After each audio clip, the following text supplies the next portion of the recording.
Hello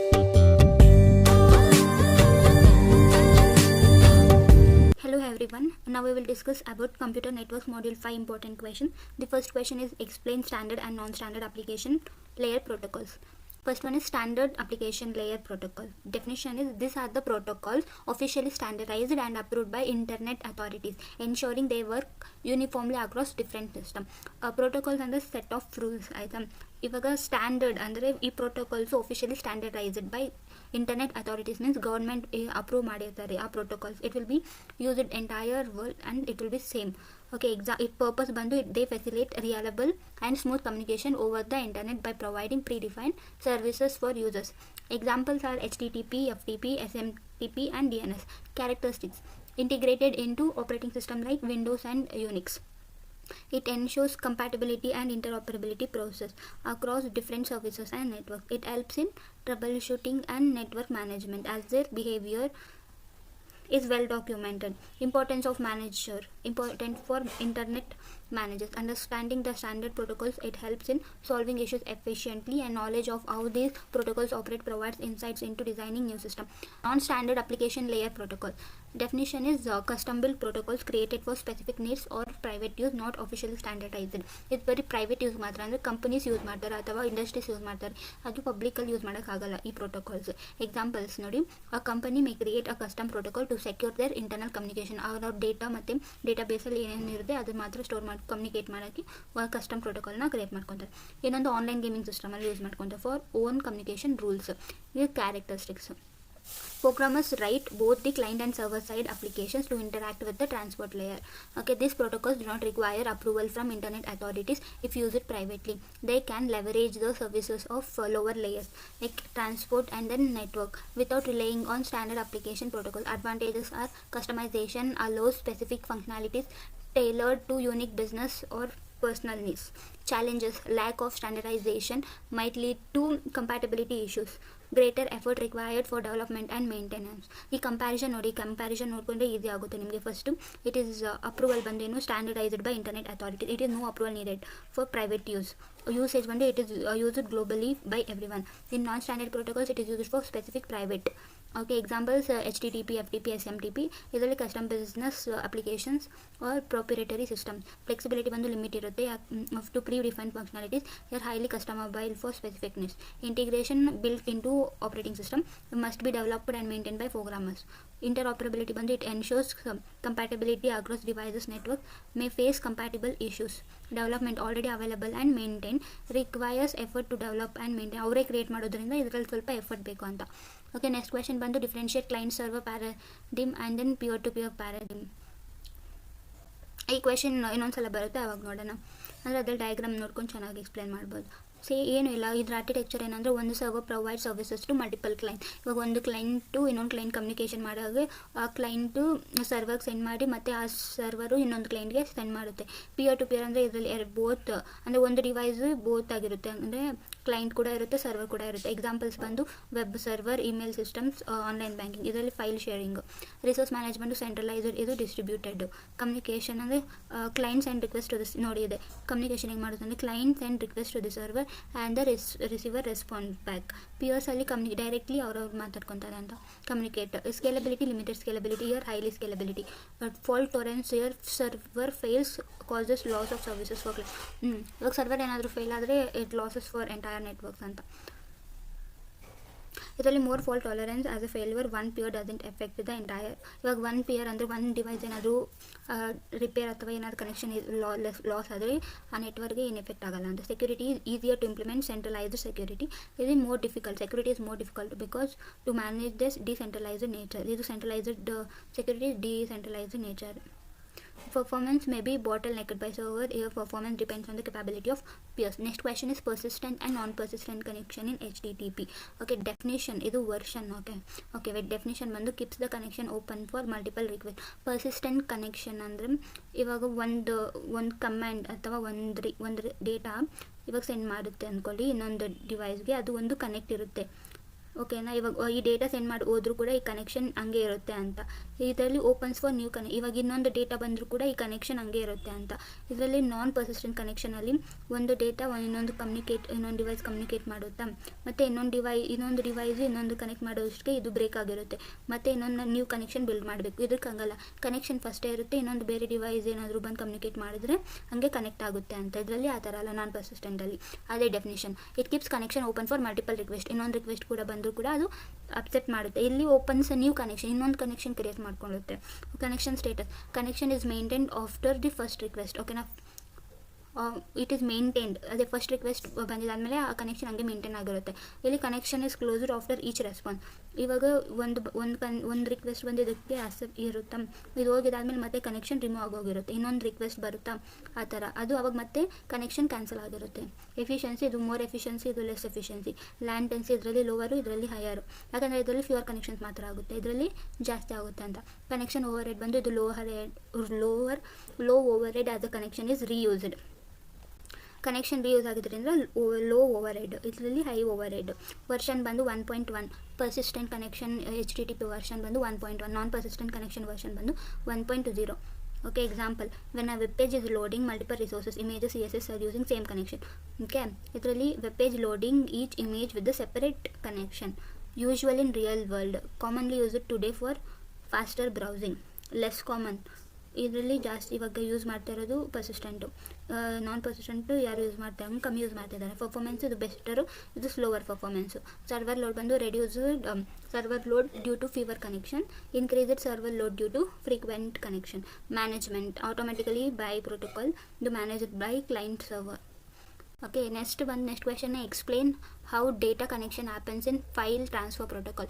ಆ ನೇಮಲ್ಲೇ ಇದೆ ಫೈಲ್ ಟ್ರಾನ್ಸ್ಫರ್ ಅಂದರೆ ಒಂದು ಡಿವೈಸಿಂದ ಇನ್ನೊಂದು ಡಿವೈಸ್ಗೆ ಫೈಲ್ ಟ್ರಾನ್ಸ್ಫರ್ ಮಾಡೋದು file transfer protocol. Okay, what is data connection in FTP? The data connection is a part of FTP that actually transfers files between client and server. Okay, it uses port number 20 gap network file transfer protocol. Well, port number in 20 on a server to transfer files, but the way of the data connection is set up is different from the control connection. Okay, steps to establish the data connection. First, the client start connection by opening the temporary port on its side. Our port bandu ephemeral port. Next, port command. The client sends the port number to this temporary port to the server using port command. Next, server connects. The server receives the port number and connects back to the client on this temporary port using port number 20. ಅಷ್ಟ ಆಯ್ತಾ. ಹಿಂಗೆ establish ಮಾಡುತ್ತೆ data connections, ಇದು ಬರಲೇಬೇಕು. First client initiates, then port command, then server connects.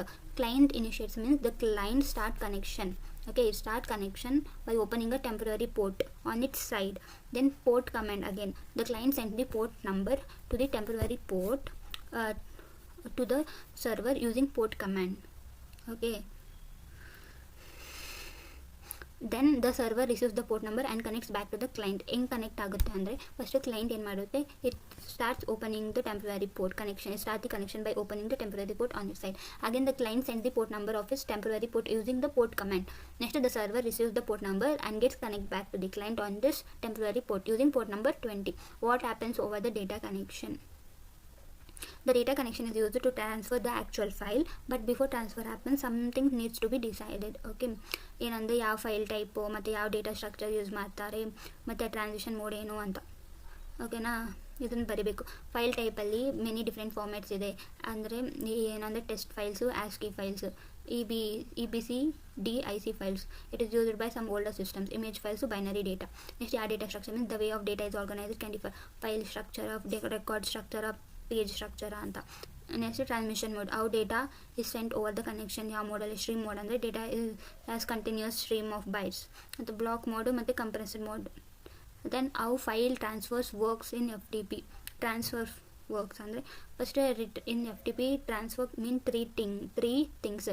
ರಿಟ್ರೀವಿಂಗ್ a file, storing a file, then directly listening. Retrieving ಅಂದರೆ downloading from the server to the client, uploading from the client to the server, getting the list of files from the server. These are some response. Next question is local and differentiate between local and remote logging. ಇದು ಈಸಿನೇ. Local logging ಅಂದರೆ ನಮ್ಮ ಸಿಸ್ಟಮಲ್ಲಿ ನಾವೇ login ಆಗೋದು. Remote logging ಅಂದರೆ ನಮ್ಮ ಸಿಸ್ಟಮಿಂದ ಬೇರೆ ಸಿಸ್ಟಮ್ಗೆ login ಆಗೋದನ್ನ ರಿಮೋಟ್ ಲಾಗಿಂಗ್ ಅಂತ ಕರೀತಾರೆ. ಓಕೆನಾ, ನೋಡಿ definition: logging events or data on the local system where the event occurred. Okay, local ಸಿಸ್ಟಮಲ್ಲೇ ಲಾಗಿನ್ ಆಗ್ಬೋದು.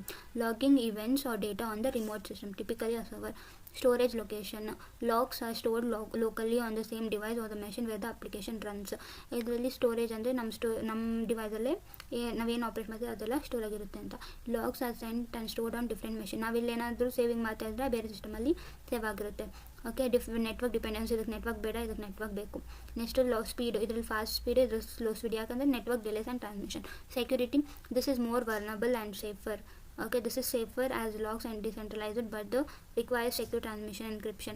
Next, access control: it is easier, it is more complex to access control. Use case ಬಂದು single user system, enterprise system, suitable for or distributed applications that require. Next question is explain DNS. DNS ಬಂದು easy ಇರುತ್ತೆ. DNS ಅಂದರೆ it domain name systems converts domain names to their IP addresses. They know the main goal of DNS is to resolve domain names to the respective IP address so that device can locate each other and exchange information. Simplifies user interaction, means humans find it easier to remember domain names rather than IP address, making DNS essential service to facilitate easy navigation on the internet. IP addresses humans ತುಂಬ numbers ಎಲ್ಲ gap ನೆಟ್ಕೊಳಕ್ಕಾಗಲ್ಲ ಅಂದರೆ domain ನೇಮ್ಸ್ನ use ಮಾಡ್ತೀವಿ ನಾವು. ಅದನ್ನು ಆ ನಂಬರ್ನ ಏನು domain ನೇಮ್ಸ್ನ IP address ಆಗಿ DNS ಕನ್ವರ್ಟ್ ಮಾಡುತ್ತೆ ಅಂತ. ಇವಾಗ DNS components. Okay, DNS client, DNS server. DNS client, this is the software on the user's computer that send request to the DNS server to find the IP address associated with the domain name. Okay, next DNS server, the server that stores the manage the mapping of domain names to the IP address. It responds to DNS client request by providing the appropriate IP address. ಇವಾಗ ನಾವೊಂದು browser open ಮಾಡಿಬಿಟ್ಟು ಅಲ್ಲಿ ನಾವು domain name ಅಂತ enter ಮಾಡ್ತೀವಿ client. ಓಕೆನಾ, DNS ಏನು ಮಾಡುತ್ತೆ, ಅದು ಒಂದು ಸ್ಟೋರ್ಸ್ ಮಾಡ್ಕೊಂಡಿರುತ್ತಲ್ಲ, server that stores and manages the mapping of domain name. ಅದು ಮ್ಯಾಪಿಂಗ್ ಮಾಡುತ್ತೆ ಈ ಡೊಮೈನ್ ನೇಮ್ಗೆ ಈ IP ಅಡ್ರೆಸ್ ಯಾವುದು ಅಂತ. ಆ IP ಅಡ್ರೆಸ್ ಸರ್ಚ್ ಮಾಡಿ ನಮಗೆ ಇನ್ಫಾರ್ಮೇಷನ್ನ ಕೊಡುತ್ತೆ. ಆ ಥರ ಸರ್ವರ್ ವರ್ಕ್ ಆಗುತ್ತೆ. ಅದರಲ್ಲಿ ಅಥಾರಿಟೇಟಿವ್ DNS ಸರ್ವರ್ ಮತ್ತು ರಿಕರ್ಸಿವ್ DNS ಸರ್ವರ್ ಅಂತ ಬರುತ್ತೆ. Authoritative DNS server: these are the servers responsible for knowing the IP address of the domain within the specific portion of the DNS hierarchy. Recursive DNS server: this servers handle requests from the DNS client and may query other DNS servers to resolve the IP address for the domain. ಇದು ಬಂದು DNS hierarchy. Okay, ಇಲ್ಲಿ root server ಇರುತ್ತೆ,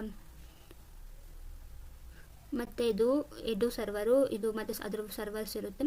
ಇದು com server, ಇದು US server ಅಂತ.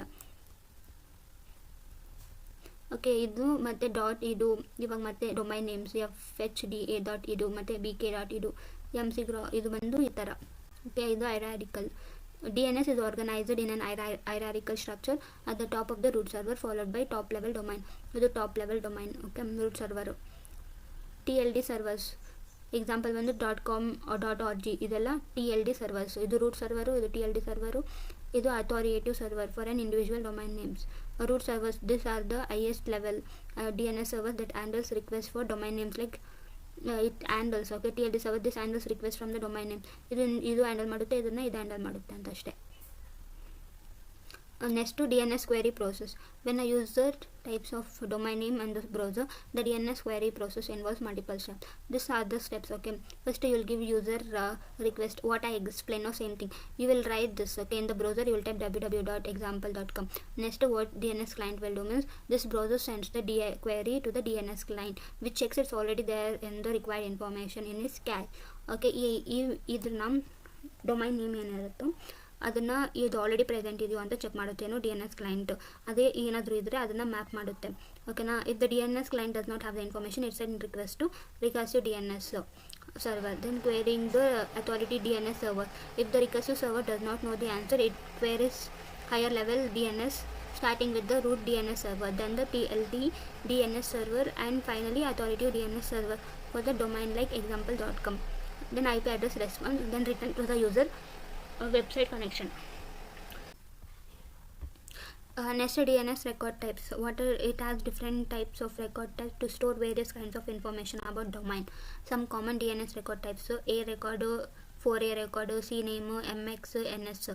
Okay, it maps IPv4 address, it maps IPv6 address, like this. Next, catching. You refer all this. Okay, in exam just write the main point for 10 marks, enough. I am explaining here a lot. Okay, then 2 paradigms of application layer. I already discussed about in different, same thing here also. Okay, peer-to-peer paradigm and then client server paradigm. Then see, this is the examples, this diagrams you should write.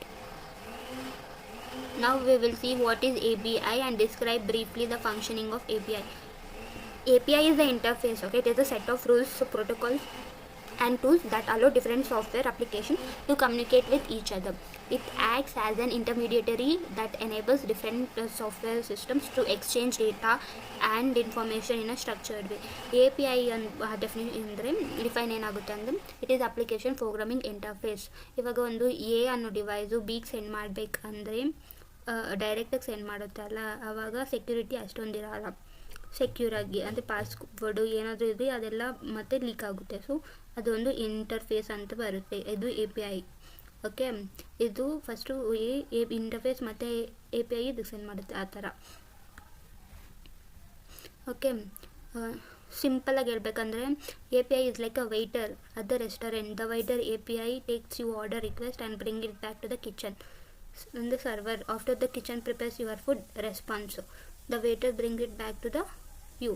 ಅದು client. ಆ ಥರ functioning requesting the data, processing the request, next returning the response. Okay, same ಅದೇ.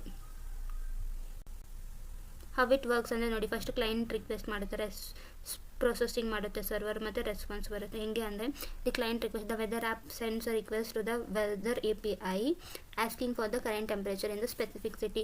Process ಆಗುತ್ತೆ. A P I connects to the weather database or the weather service, checks for the weather conditions and process the data. Response A P I returns the temperature and weather conditions. ಆಯಿತಾ, first client A P ಐಗೆ send ಮಾಡುತ್ತೆ, request ಮಾಡುತ್ತೆ, ನಮಗೆ ಈ ಥರ temperature ಸ್ಪೆಸಿಫಿಕ್ಕಾಗಿ ಹೇಳ್ಬೇಕಂತ. Server ಏನು ಮಾಡುತ್ತೆ, ಡೇಟಾಬೇಸಲ್ಲಿ ಚೆಕ್ ಮಾಡುತ್ತೆ. ಚೆಕ್ ಮಾಡಿದಾದಮೇಲೆ ಪ್ರೋಸೆಸ್ ಮಾಡುತ್ತೆ. ರೆಸ್ಪಾನ್ಸ್ ಏನು ಬರುತ್ತೆ ಅಂದರೆ A P I returns the temperature ಅಷ್ಟೇ. ಮತ್ತು client response, the weather app displays this information to the user. Benefits ಅಂದರೆ ಅಬ್ಸ್ಟ್ರಾಕ್ಷನ್ನು, ಅದೇ ಬ್ಯಾಕ್ ಎಂಡ್ ಪ್ರೋಸೆಸ್ ಹೈಡ್ ಆಗಿರುತ್ತೆ. ನೆಕ್ಸ್ಟ್ ರಿಯೂಸಬಿಲಿಟಿ, ಇಂಟಿಗ್ರೇಷನ್ ಮತ್ತು ಸೆಕ್ಯೂರಿಟಿ.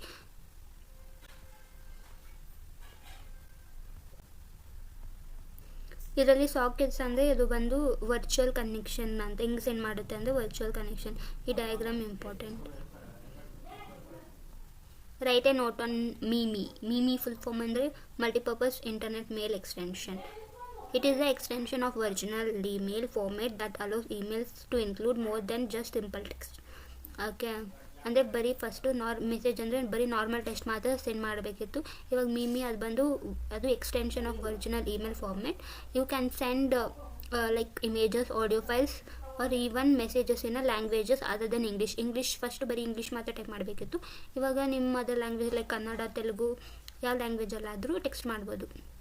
ಕೀ ಫೀಚರ್ಸ್ ಬಂದು non ASCII data handling, content types, encoding. Next version, MIME version currently ಬಂದು 1.11 to 1.1. Contain ಅದು text ಅನ್ನು ಇರ್ಬೋದು, ಇಮೇಜಸ್ ಫಾರ್ಮೆಟ್ ಆದರೂ ಇರ್ಬೋದು, PDF ಫಾರ್ಮೆಟ್ ಆದರೂ ಇರ್ಬೋದು. Content transfer encoding, it handles how the content has been encoded for transmission. Some common encoding methods are 7-bit, base 64, quoted, printable.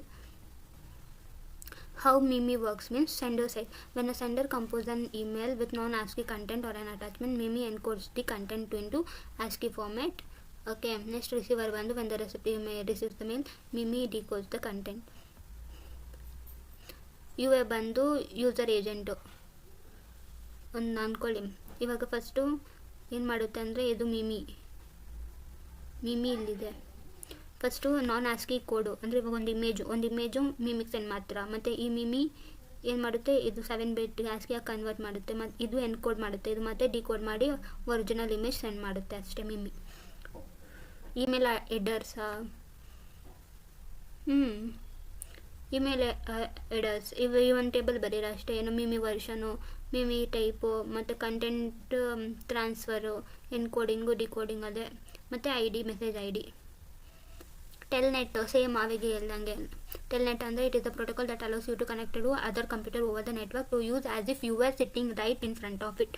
ಒಂದು ನಿಮ್ಮದೇ ಸಿಸ್ಟಮಲ್ಲಿ ಇನ್ನೊಂದು ಸಿಸ್ಟಮ್ನ ಲಾಗಿನ್ ಆಗಿ ಯೂಸ್ ಮಾಡ್ತಾ ಇರ್ತೀರ ನೋಡಿ, ಅದನ್ನು ಟೆಲ್ನೆಟ್ ಅಂತೀರ ಅಷ್ಟೇ. ಅದರಲ್ಲಿ ಲೋಕಲ್ ಮತ್ತು ರಿಮೋಟ್ ಲಾಗಿಂಗ್. ಲೋಕಲ್ ಅಂದರೆ you are working on your own computer. Remote logging ಅಂದರೆ you connect to another computer as if you are sitting in front of it. Next network virtual terminal. ಇದು ಅಷ್ಟೇ. It is a standard format that helps different computer speak the same language. Next security issues. ಏನೋ security issues ಅಂದರೆ problem. Telnet sends all information. Okay, it sends all information include sensitive password in the plain text. So it is not like ಇದ್ರ solution SSH ಅಂದರೆ secure shell which encrypt the information making it like sending a letter in the sealed. Okay, Telnet options ಅದೇ same. Interfaces ಬಂದು Telnet provide simple user friendly comments in tracking ಅದೆಲ್ಲ okay, but security ಇಲ್ಲ ಅಷ್ಟೇ. SSH ಅಂದರೆ ಇದರಲ್ಲಿ security ಇದೆ ಅಂತ. Secure connect to another computer over the network. ಇದು ಸೇಮ್, ಇದು ಆಪೋಸಿಟ್. ಇದು ಟೆಲ್ನೆಟ್ ಅಂದರೆ ಸೇಮ್ ಟೆಲ್ನೆಟ್ಸ್ ಪ್ರಾಬ್ಲಮ್ಮು ಇದು ಸಾಲ್ವ್ ಮಾಡೋದು. SSH ಕಾಂಪೊನೆಂಟ್ ಬಂದು 3 ಪಾರ್ಟ್ಸ್ ಆಗಿ ಡಿವೈಡ್ ಆಗಿದೆ. ಒಂದು ಟ್ರಾನ್ಸ್ಪೋರ್ಟ್ ಲೇಯರ್ ಪ್ರೋಟೋಕಾಲ್ ಮತ್ತು SSH authentication protocol, SSH connection protocol. Next services ಇದೆ. What are the services provided by application layer ಅಂತ ಬಂದರೆ, ಫಸ್ಟ್ ಅಪ್ಲಿಕೇಶನ್ ಲೇಯರ್ ಡೆಫಿನೇಷನ್ ಬರಬೇಕು. ಏನಪ್ಪ application layer? It is the top layer of the internet where all the apps work. Okay, it help this apps to talk each other over the internet. Logical connection ಏನು sockets use ಮಾಡಿಕೊಂಡು logical connection ಮಾಡಿರ್ತಾರೆ ಅಂತ.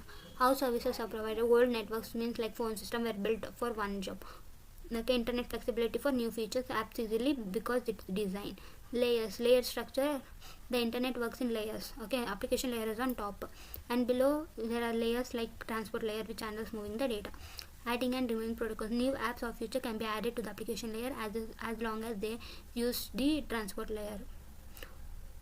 Why is application layer special? So in the service for users, easy to update. Examples. There were only few apps. Okay, like email at starting ಅಲ್ಲಿ ಬರೀ few apps ಮಾತ್ರ ಇತ್ತು, email ಮತ್ತು sharing files. Today there are countless apps like social media, video streaming, games, online games apps.